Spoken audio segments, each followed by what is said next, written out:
Hey, seventh grade, about to record a video about Second Peter chapter 2. But before I do, I'm really excited to show you guys this.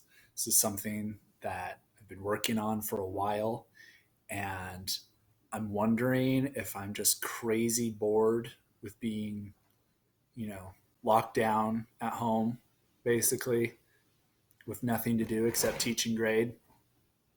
But I took on a project. Check it out. I am so excited about this. You guys are going to think this is so cool. So, not sure how well you can see that. Hopefully, you can see it. I know the light is kind of bright, but that is a seed planting device. So, basically, what I did is went to Home Depot into their garden section, and I saw this little tray with the light thing, and I was like, what's that? And the guy says, oh, well, some people like to, instead of like buying plants inside of pots and then replanting them in the ground, some people like to actually like get little bags of seeds and then you plant them in these little dirt pods. And that's a system for seed planting.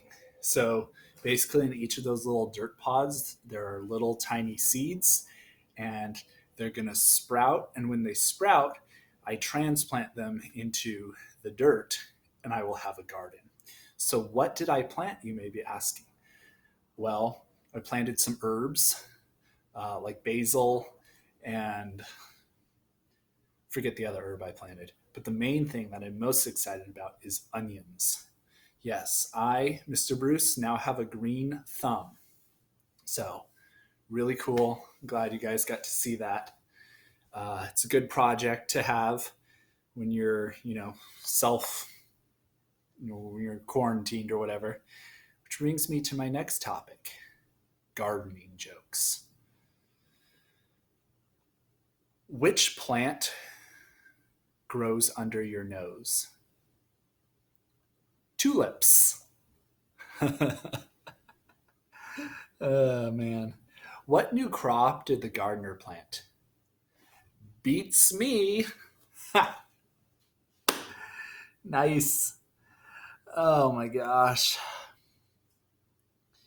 All right. Where do farmers send their kids to grow? Kindergarten. Nice. All right. Jokes for every occasion. That's what I am. Like a joke thesaurus or a joke encyclopedia. Okay, Second Peter chapter 2. Um, so picking up where we left off, Peter has just finished chapter 1 by talking about the importance of relying on the church's authority to interpret prophecies and scripture. He said the parousia is a prophecy, and only the church has the authority to teach about these things. So if we want to read scripture for ourselves or try to interpret what scripture is saying by ourselves, we need to do so without rejecting the authority of the church, right? Chapter 2 begins by Peter saying, well, who rejects the authority of the church? These would be the false prophets or false teachers. These are people who promote heresies that contradict the teachings of the church.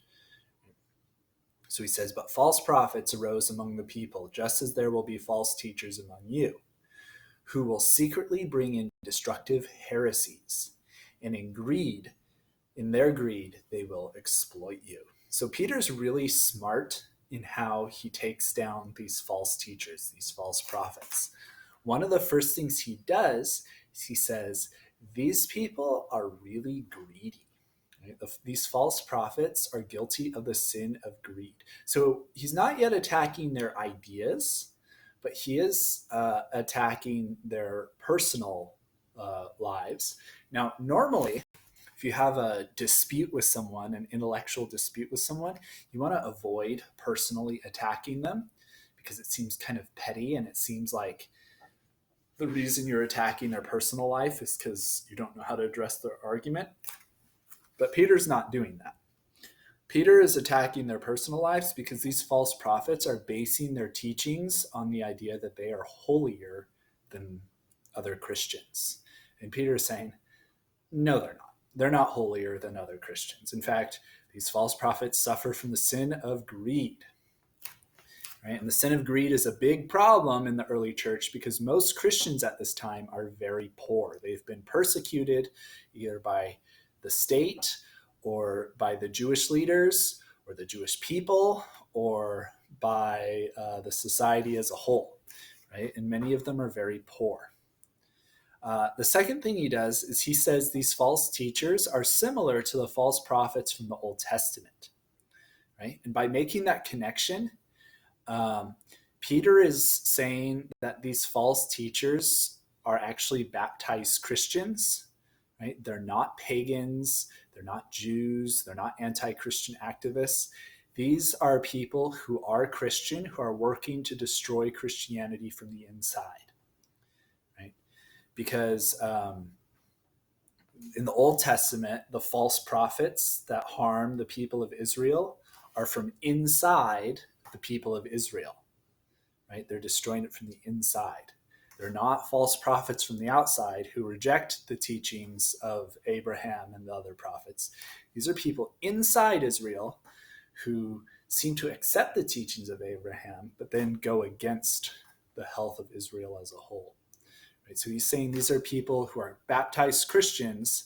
They're working from inside to destroy the church. Third, Peter says they are promoting heresies. And this shows, again, that they are from inside of the Christian church. Right? So a heresy is a false teaching, but unlike non-heretical false teachings, heresies always come from inside of the church. If someone is not a Christian, they can't promote a heresy. Right? So if a Jewish person goes around saying that Jesus is not the Son of God, right? That's something that a Jewish person believes, but we wouldn't, and it's wrong, but we wouldn't call that a heresy because the Jewish person is not a Christian. If a Catholic priest starts going around and saying Jesus is not the Son of God, then we would say that Catholic priest is a heretic. And if a Jewish rabbi says Jesus is not the Son of God, we don't call him a heretic. We just say he's a Jewish rabbi, right? He's not a Christian. Again, if a Catholic priest starts doing that, okay, because he's inside the church and he's promoting a false teaching, he is a heretic. His false teaching is a heresy. All right, we'll do this slide and then we'll stop. Peter is comparing, he wants us to compare this beginning part of his second chapter to another Catholic letter, specifically the letter of St. Jude, verses 5 to 10. Right? So if you do a side-by-side comparison of these two passages from these two letters, you can see pretty clearly that Peter is borrowing a lot of the language and ideas that he uses in this part of his letter from the letter of St. Jude. Right? So I'm going to zoom in so I can read them both a little bit better. Right? So I'll read first the Peter one first. For if God spared not the angels that sinned, but delivered them, drawn down by infernal ropes to the lower hell, unto torments, to be reserved unto judgment, and spared not the original world, but preserved that means Noah, the eighth person, the preacher of justice, bringing in the flood upon the world of the ungodly, and reducing the cities of the Sodomites and the Gomorrites into ashes, condemned them to be overthrown, making them an example to those that should after act wickedly, and delivered just Lot, oppressed by the injustice and lewd conversation of the wicked. For in the sight and hearing he was just, dwelling among them, who from day to day vex the just soul with unjust works.